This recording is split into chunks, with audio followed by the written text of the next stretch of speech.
ಇವತ್ತಿನ ಕಾರ್ಯಕ್ರಮದಲ್ಲಿ ಚರ್ಮ ಸಮಸ್ಯೆ ಅದರಲ್ಲೂ ಕೂಡ ಹೆಕ್ಸಿಮಾ ಏನು ಇಸುಬು ಅಂದರೆ ಏನು ಸಾಕಷ್ಟು ಗೊಂದಲ ಕೂಡ ಇರುತ್ತೆ. ಇಸುಬು ಅಂದರೆ ಏನು, ಜೊತೆಗೆ ಅದರ ರೋಗ ಲಕ್ಷಣಗಳು ಯಾವ ರೀತಿಯಾಗಿರುತ್ತೆ, ಅದಕ್ಕೆ ಸುಲಭವಾದಂತಹ ಪರಿಹಾರವನ್ನು ಯಾವ ರೀತಿಯಾಗಿ ಪಡೆದುಕೊಳ್ಬೋದು, ಟ್ರೀಟ್ಮೆಂಟ್ ಯಾವ ರೀತಿಯಾಗಿರುತ್ತೆ, ಈ ರೀತಿ ಸಾಕಷ್ಟು ಗೊಂದಲ ಕೂಡ ಇರುತ್ತೆ.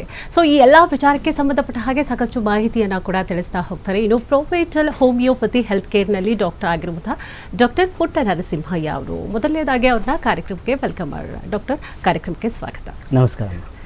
ಮೊದಲನೇದಾಗಿ ಈ ಇಸುಬು ಅಂತಂದ್ರೆ ಏನು, ಜೊತೆಗೆ ಇದರ ರೋಗ ಲಕ್ಷಣಗಳು ಯಾವ ರೀತಿಯಾಗಿರುತ್ತೆ? ಇಸುಬು ಇಲ್ಲ ಕಜ್ಜಿ, ಆಮೇಲೆ ಎಕ್ಸಿಮಾ ಅಂತ ಏನು ಹೇಳ್ತೀವಿ, ಇದು ಚರ್ಮಕ್ಕೆ ಸಂಬಂಧಪಟ್ಟಂಥ ಒಂದು ಕಾಯಿಲೆ. ಇದರಲ್ಲಿ ರೋಗ ಲಕ್ಷಣಗಳು ಏನಾಗ್ತದೆ ಅಂದರೆ ತುಂಬ ತುರಿಕೆ ಬರೋಂಥದ್ದು, ಕೆರೆತ, ನವೆ, ಇದೆಲ್ಲ ಪರ್ಯಾಯ ಪದಗಳು. ಸೊ ಈ ರೀತಿ ಲಕ್ಷಣಗಳು ತುರಿಕೆ ಆಗಿರ್ಬೋದು, ನವೆ, ಕೆರೆತ ಬರೋಂಥದ್ದಾಗಿರ್ಬೋದು, ಆ ಭಾಗದಲ್ಲಿ ಗಂಧೆಗಳು, ಕೆಂಪು ರ್ಯಾಷಸ್, ರೆಡ್ ರ್ಯಾಷಸ್ ಬರೋಂಥದ್ದಾಗಿರ್ಬೋದು, ಆ್ಯಂಡ್ ತುಂಬ ಡ್ರೈ ಸ್ಕಿನ್ ಆಗಿರೋದು, ಈ ಗುಣಲಕ್ಷಣಗಳು ಕಂಡುಬರುತ್ತೆ. ಇದು ಹೆಚ್ಚಾಗಿ ಸ್ಕಿನ್ ಫೋಲ್ಡ್ಸ್ನಲ್ಲಿ, ಅಂದರೆ ಎಲ್ಬೋ ಆಗಿರ್ಬೋದು, ಮಂಡಿಯ ಹಿಂಭಾಗದಲ್ಲಾಗಿರ್ಬೋದು, ಎಲ್ಲಿ ಫ್ಲೆಕ್ಸರ್ ಆಸ್ಪೆಕ್ಟ್ಸ್ ಇರುತ್ತೋ, ಅಂದರೆ ಫ್ಲೆಕ್ಸರ್ ಜಾಯಿಂಟ್ಸ್ ಇರುತ್ತೋ ಆ ಸಂಧಿಗಳಲ್ಲಿ ಇದು ಹೆಚ್ಚಾಗಿ ಕಂಡುಬರುತ್ತೆ. ಕತ್ತಿನ ಭಾಗ ಆಗಿರ್ಬೋದು, ಕುತ್ತಿಗೆ ಭಾಗಗಳಾಗಿರ್ಬೋದು, ಈ ಭಾಗದಲ್ಲಿ ಸಹ ಕಂಡುಬರುತ್ತೆ. ಇನ್ನು ಕೆನ್ನೆ ಮೇಲೆ ಸಹ ಕಂಡುಬರುತ್ತೆ. ಈ ರೀತಿ ಗುಣಲಕ್ಷಣಗಳು, ಆಮೇಲೆ ಈ ರೀತಿಯಾದಂಥ ಚರ್ಮದ ಲಕ್ಷಣಗಳು ಕಂಡುಬರುತ್ತೆ. ಇದು ಸಹಜವಾಗಿ ಆಗಲೇ ತಿಳಿಸ್ಕೊಟ್ಟಾಗೆ ಸ್ಕಿನ್ ಫೋಲ್ಡ್ಸ್ನಲ್ಲಿ, ಈ ಕಾಲು ಭಾಗದಲ್ಲಾಗಿರ್ಬೋದು, ಆ್ಯಂಕಲ್ಸ್ ಭಾಗದಲ್ಲಾಗಿರ್ಬೋದು, ಎಲ್ಬೋಸಲ್ಲಾಗಿರ್ಬೋದು, ನೀ ಹಿಂಭಾಗ ಆಗಿರ್ಬೋದು, ಅಂದರೆ ಮಂಡಿ ಜಾಯಿಂಟಿನ ಹಿಂಭಾಗದಲ್ಲಾಗಿರ್ಬೋದು, ಈ ಭಾಗದಲ್ಲಿ ಕಂಡುಬರುತ್ತೆ. ಇದು ಹೆಚ್ಚಾಗಿ ಈ ಚಳಿಗಾಲದಲ್ಲಿ ಒಣ ಹವೆ ಇರೋಂಥ ಟೈಮಲ್ಲಿ ಇದು ಹೆಚ್ಚಾಗ್ತದೆ. ಯಾಕೆ, ಬಿಕಾಸ್ ಆಫ್ ಹ್ಯುಮಿಡಿಟಿ ಕಡಿಮೆ ಇರೋದ್ರಿಂದ, ತುಂಬ ಡ್ರೈನೆಸ್ ಇರೋದ್ರಿಂದ ಇದು ಹೆಚ್ಚಾಗ್ತದೆ. ಇದು ಬರೋದಕ್ಕೆ ಕಾರಣ ಒಂದು, and it could be on immunological factors, ಅಂದರೆ ನಮ್ಮ ರೋಗ ನಿರೋಧಕ ಶಕ್ತಿ ಹೈಪರ್ ರಿಯಾಕ್ಟಿವಿಟಿ ಆದಾಗ, ಅಂದರೆ ನಮ್ಮ ಡಿಫೆನ್ಸ್ ಮೆಕ್ಯಾನಿಸಮ್ ಹೈಪರ್ ರಿಯಾಕ್ಟ್ ಆದಾಗ ಆ ಭಾಗದಲ್ಲಿ ತುಂಬ ಕೆರೆತ ಬರೋದು, ಯಾವುದೇ ರೀತಿಯಾದ ಅಲರ್ಜನ್ಸ್ಗೆ ಎಕ್ಸ್ಪೋಸ್ ಆದಾಗ, ಈ ಅಲರ್ಜನ್ಸ್ ಯಾವುದಾದ್ರೂ ಆಗಿರ್ಬೋದು, ಅಂದರೆ ನಾವು ದಿನನಿತ್ಯ ಬಳಸೋಂಥ ಸೋಪ್ಸ್ ಆಗಿರ್ಬೋದು, ಡಿಟರ್ಜೆಂಟ್ಸ್ ಆಗಿರ್ಬೋದು, ಇಲ್ಲ ಕಾಸ್ಮೆಟಿಕ್ ಪ್ರಾಡಕ್ಟ್ಸ್ ಆಗಿರ್ಬೋದು, ಈ ಥರದಕ್ಕೆ ಎಕ್ಸ್ಪೋಸ್ ಆದಾಗ ಅದು ಕಂಡುಬರುತ್ತೆ. ಇನ್ನು ಈ ಎಕ್ಸಿಮಾದಲ್ಲೂ ಸಹ ಹಲವಾರು ಥರ ಇದೆ. ಡರ್ಮಟೈಟಿಸ್ ಅಂತ ಕಾಮನಾಗಿ ನಾವು ಮೆಡಿಕಲ್ ಟರ್ಮಿನಲ್ಲಿ ಏನು ಕರಿತೀವಿ, ಅದರಲ್ಲಿ ಹಲವಾರು ರೀತಿ ಇದೆ. ಕಾಂಟ್ಯಾಕ್ಟ್ ಡರ್ಮಟೈಟಿಸ್ ಅಂತ, ಇನ್ನು atopic dermatitis and photo dermatitis, nummular dermatitis, ಈ ರೀತಿ, ಆ್ಯಂಡ್ ಡಿಸೈಟ್ರೋಪಿಕ್ ಡರ್ಮಟೈಟಿಸ್, ಈ ರೀತಿ ಹಲವಾರು ಕಾರಣಗಳಿರೋದು. ಆಮೇಲೆ ಹಲವಾರು ರೀತಿಯ ವಿಧಗಳಾದಂಥ ಎಕ್ಸಿಮಾ ಇದೆ, ಎಲ್ಲ ಇಸುಬು ಅಂತ ಏನು ಹೇಳ್ತೀವಿ ಇದೆ.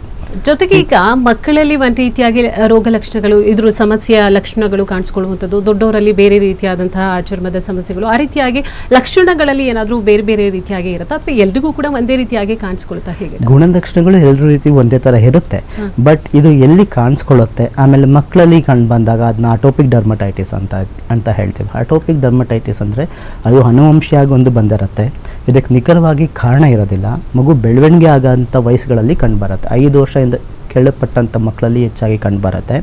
ಇದು ಇನ್ನೊಂದು ಗುಣಲಕ್ಷಣ ಏನಂತ ಅಂದರೆ, 12 ವರ್ಷ ಒಂದು ಟೀನೇಜ್ ಆಗ್ತಿದ್ದಂಗೆ 80% ಆಫ್ ದ ಕೇಸಸ್ ಗುಣಮುಖ ಆಗೋಗುತ್ತೆ, ತಾನಾಗೆ ಹೊರಟೋಗುತ್ತದು, ಲೈಫ್ ಲಾಂಗ್ ಉಳ್ಕೊಳ್ಳಲ್ಲ. In 20% of the cases life long ಇರ್ತದೆ ಇದು ಅಟೋಪಿಕ್ ಡರ್ಮಟೈಟಿಸ್. ಇಲ್ಲಿ ಫ್ಯಾಮಿಲಿ ಹಿಸ್ಟ್ರಿಯಲ್ಲಿ ಯಾವುದಾದ್ರೂ ಹೈಪರ್ ಸೆನ್ಸಿಟಿವ್ ರಿಯಾಕ್ಷನ್ ಅಂತ, ಅಂದರೆ ಟೈಪ್ 1 ಹೈಪರ್ ಸೆನ್ಸಿಟಿವ್ ರಿಯಾಕ್ಷನ್ ಅಂತ, ಯಾವುದಾದ್ರು ತಂದೆ ತಾಯಿಗಳಿಗೆ ಈ ಅಲರ್ಜಿಕ್ ಕಂಡೀಷನ್ಸ್ ಇದ್ದರೆ, ಅಂದರೆ ಸ್ನೀಸಿಂಗ್, ಎ ಫೀವರ್, ಅಸ್ತಮಾ, ಇಲ್ಲ ಚರ್ಮ ಎಕ್ಸಿಮಾ, ಇದು ಯಾವುದಾದ್ರೂ ಇದ್ದಂಥ ಇದರಲ್ಲಿ ಮಕ್ಕಳಿಗೆ ಬರೋ ಸಾಧ್ಯತೆಗಳು ಇರುತ್ತೆ. ಸೊ ಅಂಥ ಮಕ್ಕಳಲ್ಲಿ ಎಳೆ ವಯಸ್ಸಿನಲ್ಲೇ ಇದು ಕಂಡುಬರುತ್ತೆ. ಸಹಜವಾಗಿ ಕೆನ್ನೆ ಮೇಲೆ ಮೊದಲಾಗಿ ಕಂಡುಬರುತ್ತೆ. ಮ್ಯಾಕ್ಸಿಮಮ್ ಕೇಸಸಲ್ಲಿ ಕೆನ್ನೆ ಮತ್ತು ಸ್ಕಿನ್ ಫೋಲ್ಡ್ಸ್, ಈ ಕೈ ಭಾಗಗಳು ಮತ್ತು ಕಾಲಿನ ಭಾಗದಲ್ಲಿ, ಕೆಳ ಕಾಲಿನ ಭಾಗದಲ್ಲಿ ಇದು ಹೆಚ್ಚಾಗಿ ಕಂಡುಬರುತ್ತೆ. ಇದು ಕೆಂಪು ರ್ಯಾಷಸ್ ಇರುತ್ತೆ, ತುರಿಕೆ ಇರುತ್ತೆ. ಅಕ್ಯೂಟ್ ಆದಾಗ ನೀರು ತುಂಬಿರೋಂಥ ಗುಳ್ಳೆಗಳಾಗಿರ್ಬೋದು, ಇಲ್ಲ ಪಸ್ ತುಂಬಿರೋಂಥ ಗುಳ್ಳೆಗಳಾಗಿರ್ಬೋದು ಕಂಡುಬರುತ್ತೆ. ಆಮೇಲೆ ಚರ್ಮ ಸುಲಿ ಅಂಥದ್ದು ಆಗ್ತದೆ, ಅದನ್ನು ಕ್ರಸ್ಟ್ ಫಾರ್ಮೇಷನ್, ಎಲ್ಲೋ ಥಿಕ್ ಕ್ರಸ್ಟ್ ಫಾರ್ಮೇಷನ್ ಆಗೋಂಥದ್ದು ಇರುತ್ತೆ. ಇದನ್ನು ಅಟೋಪಿಕ್ ಡರ್ಮಟೈಟಿಸ್ ಅಂತ ಹೇಳ್ತೇವೆ. ಇನ್ನು ಕ್ಯಾಪಿಟೈಟಿಸ್ ಅಂತಲೂ ಹೇಳ್ತೀವಿ. ಈ ತಲೆ ಭಾಗದಲ್ಲಿ ಮಾತ್ರ ಆಗ್ತಾನೆ ಹುಟ್ಟಿರೋಂಥ ಮಕ್ಕಳುಗಳಲ್ಲಿ ಮೊದಲು 1 ವರ್ಷ ಒಳಗಡೆ ತಲೆ ಭಾಗದಲ್ಲಿ, ನೆತ್ತಿಯ ಭಾಗದಲ್ಲಿ ಥಿಕ್ ಸ್ಕೇಲಿ ಥಿಂಗ್ಸ್ ಕಂಡುಬರುತ್ತೆ. ಇದನ್ನು ಕ್ಯಾಪಿಟೈಟಿಸ್ ಅಂತೀವಿ. ಇನ್ನು ಇದೇ ಥರ ಗುಣಲಕ್ಷಣಗಳು ಅಡಲ್ಟ್ಸ್, ಟೀನೇಜ್ ಮತ್ತು ವಯಸ್ಕರಲ್ಲಿ ಕಂಡು ಬಂದಾಗ ಸೆಬೋರಿಕ್ ಡರ್ಮಟೈಟಿಸ್ ಅಂತ ಹೇಳ್ತೀವಿ. ಈಗ ಕಾಮನ್ ಟರ್ಮಿನಾಲಜಿ ಏನು ಡ್ಯಾಂಡ್ರಫ್, ತಲೆ ಹೊಟ್ಟು ಅಂತೀವೋ, ಅದನ್ನು ಸೆಬೋರಿಕ್ ಡರ್ಮಟೈಟಿಸ್ ಅಂತ ಹೇಳ್ತೀವಿ. ಇದು ತಲೆ ಭಾಗದಲ್ಲಿ ಕಂಡುಬರುತ್ತೆ, ಜೊತೆಗೆ ಹುಬ್ಬು ಆಗಿರ್ಬೋದು, ಕಿವಿ ಭಾಗದಲ್ಲಾಗಿರ್ಬೋದು, ಕಿವಿ ಹಿಂಭಾಗ, ಚಿನ್ ಏರಿಯಾ, ದಾಡಿಯ ಭಾಗದಲ್ಲಾಗಿರ್ಬೋದು, ಎದೆ ಭಾಗದಲ್ಲಾಗಿರ್ಬೋದು, ಇಲ್ಲ ಒಕ್ಕಲಿನ ಕೆಳಗಡೆ ಆಗಿರ್ಬೋದು, ಈ ಪ್ಯೂಬಿಕ್ ಏರಿಯಾ ಈ ಭಾಗದಲ್ಲಿ ಹೆಚ್ಚಾಗಿ ಕಂಡುಬರುತ್ತೆ. ಯಾಕಂದರೆ ಸೀಬಮ್ ಗ್ಲ್ಯಾಂಡ್ ಅಂತ ಏನು ಹೇಳ್ತೀವಿ, ದಟ್ಸ್ ಆಯಿಲ್ ಗ್ಲ್ಯಾಂಡ್. ಈ ಗ್ಲ್ಯಾಂಡ್ ನಮ್ಮ ಸ್ಕಿನ್ಗೆ ಯಾವುದೇ ರೀತಿಯಾದ ರೋಗಗಳು ಬರದೇ ಇರೋಂಥ ನಿಟ್ಟಿನಲ್ಲಿ, ಇಲ್ಲ ಬ್ಯಾಕ್ಟೀರಿಯಲ್ ಇನ್ಫೆಕ್ಷನ್ ಆಗದೇ ಇರೋಂಥ ನಿಟ್ಟಿನಲ್ಲಿ ತಡೆಗಟ್ತಾ ಇರುತ್ತೆ.